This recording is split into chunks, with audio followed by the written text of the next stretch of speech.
guys, and welcome to Airability, your regular dose of lead therapy.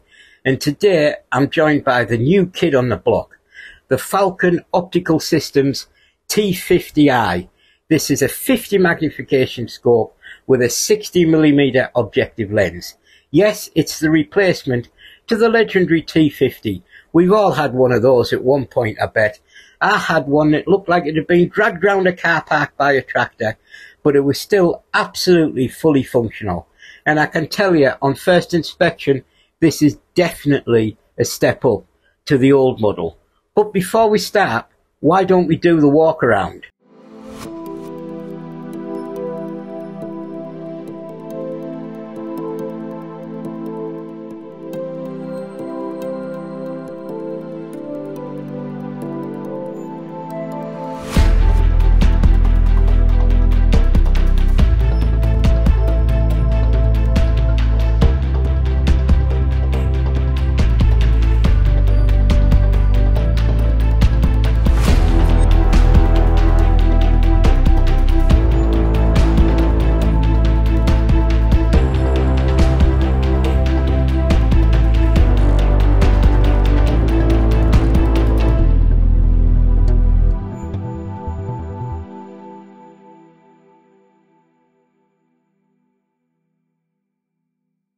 Wasn't that a nice walk around? What a beautiful scope. And they really have, paid attention to detail with this. So why don't we, as normally, we're going to go front to back and we're going to have a chat about the scope and see what I think. I've only had it 2 days. I must admit, I already love it, and it's already a step up to the old model. So right at the front here, we've got a 60mm objective lens. It's sucking that light in. Including the case, it's about 68mm across in total width. But right at the front, in the box with the scope, you get a sunshade. This is probably one of the most substantial sunshades I've ever come across. It's even got a thread at the far end, so you could screw another sunshade onto it if you so like. So, yeah, that's a great addition in the box. Also in the box is a set of bikini scope caps, a cleaning cloth, and a throw lever for the magnification rig. So moving back, we go back from the bell down into a substantial 34mm tube, which are, pretty much all the rage these days, aren't they? And a lot of scope manufacturers are taking them on board. Because of, with a big objective lens and a big tube, you get a lot of light. And this is a light scope, as in it absorbs a lot of light. It's a very heavy scope if you're talking about weight, but we'll get to that later. So if you move down the 34mm tube here, you come to the turret. And I think these are great, to be honest. So the push-pull lock turrets, which, they're not too tough, they're not too weak, they're just right. You can operate them with one hand without feeling like you're breaking the scope. I really like it. You pull them up to allow the turret to be moved.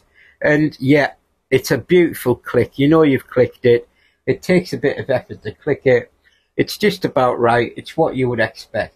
The only small observation about the turrets is that they've got a slight curve on top.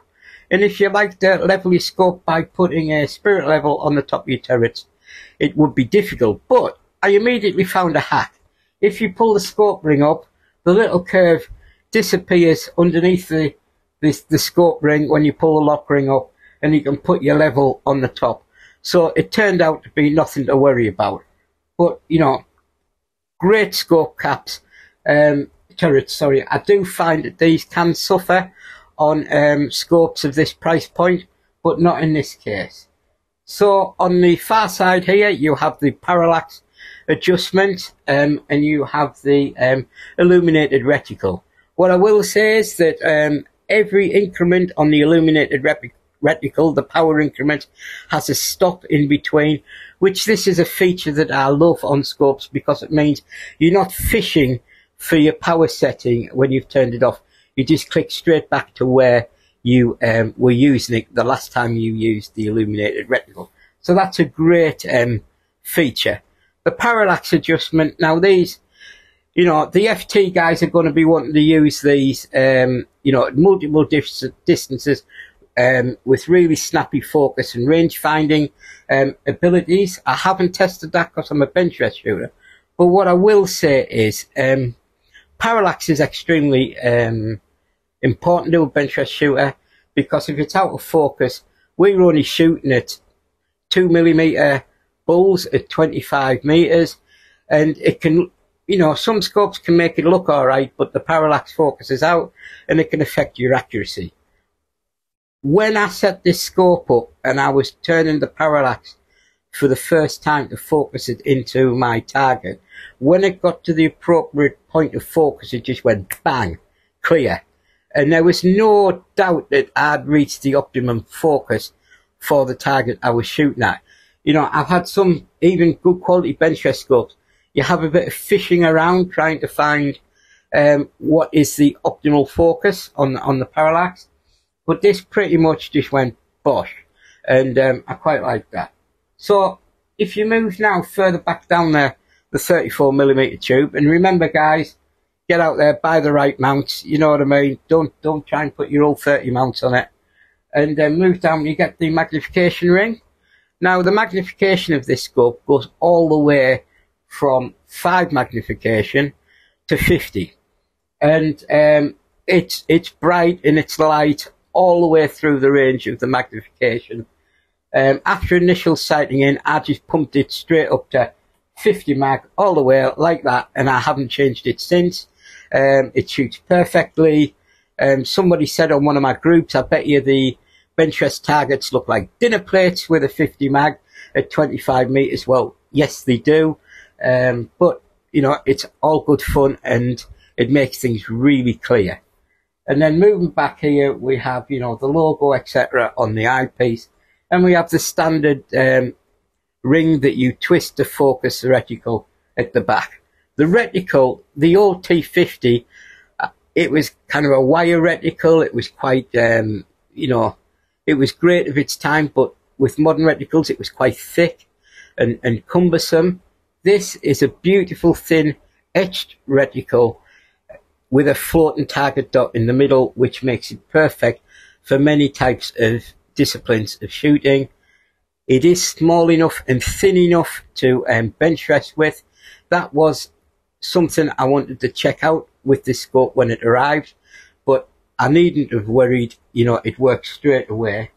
There is an illuminated dot right in the middle, as I've mentioned, which is operated by the power selector attached to the parallax focus on the left hand side of the scope.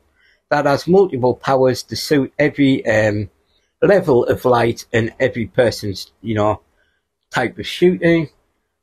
I don't personally use the dots, the illuminated reticle. It only illuminates the tiny dot in the middle. But when I tried it out, it was perfectly fine. It was very clear and it worked well. So I took this scope out in the shed. Well, here. I was shooting it here through the shed and then down through the garden at just under 25 meters yesterday. And after a bit of initial setting up, you know, I do say that my range has very little wind at home, but I just banged out a 250 like I would with any other of my guns or scope combinations. Now, this scope is really competitively priced, and it's in what I call a mushy area of price range of scopes. Now, it's, you know, it's sub £500 this scope, and you know, it's fantastic value for that. But what I'm trying to get at is you've got your Sentinel X's at £200, which are phenomenal value. You could win a tournament with a Sentinel X for £200. It has its limitations, but essentially it's functional and it works. But when you get up to the £400-500 scopes, there are a lot of them aren't significantly better than some of the £200 scopes. And I find that a bit of a disappointment. And to get some real improvement in a scope, you have to pay £700-800 and so on. But what I will say is I've tested quite a few scopes now with between the £350 and the £600 mark. And this scope is the best. Flat out is the best scope for about £400-500. absolutely flat out.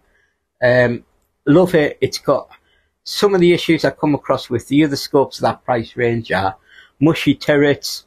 You know, it goes very dark when you turn them up to the maximum magnification. The coatings may be a little off. You know, you just know you're not buying a £1,000 scope. But with this, everything's immaculate. It's light, it's bright. You know, the reticle's perfect. The turrets are great. I do really believe that they've done a good job for this price point. So, why have I got this scope? Well, as I said, you know, I talked to Falcon quite a bit, and this scope is going to go on my FAC Unlimited air rifle when it arrives. And I'll be shooting on the Benchrest UK tour, shooting this brand new event to the UK later in the year. And you can follow me and I will show you how this scope works out in the long term, you know, combined with a FAC air rifle shot over 50 metres. And I think it's going to be an exciting journey. But until then, I'm getting some great results just sat on, you know, the old chapper here that, you know, you can have a look at some of my previous reviews on this. We have a fantastic rifle at 850 quid that outshoots what you paid for it. And now I've got a scope attached to it that outshoots what you would pay for that. So this is a great combination. The only drawback is weight. The scope is about 900 grams. You know, custom Benchrest scopes, probably more around about 500, 550 grams. But with a little imagination, I have managed to get this rifle under light rifle class for the Benchrest UK and World Rules events. So it doesn't count this scope out for normal 25 metre air rifle Benchrest. You know, have a think, weigh your gun, weigh your peripherals, see what you can lose, and I bet you could manage to fit one of these. And if you did, I'll be honest with you, you're not going to be disappointed. Until I get my FAC air rifle, we'll put this scope on hold, but hopefully over the summer you'll be able to follow me on my brand new journey of shooting 50 metres using the T50i. Until then, guys, get out there, live that airgun dream, and take care. Bye bye.